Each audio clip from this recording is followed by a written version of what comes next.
Hi everyone, welcome back. In this lesson, we are going to talk about how to set while following behavior or moving symbol in an EasyEDA schematic.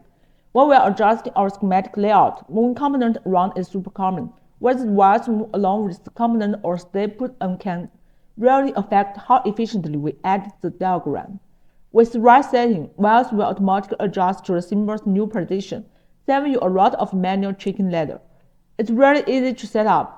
First, click on Setting in the top menu. In the setting window that pops up, expand the schematic symbol and then select General at the bottom. On the right-hand panel, look for Move symbol while Follow mode. Here you'll see two options. Follow, if you want the whiles to not move. Hold Ctrl-Alt before moving the symbol. Unfollow, if you want the whiles to follow. Again, hold Ctrl-Alt before moving. You can pick whichever mode fits your workflow best. Finally, click Apply and then Confirm, and your setting takes effect immediately.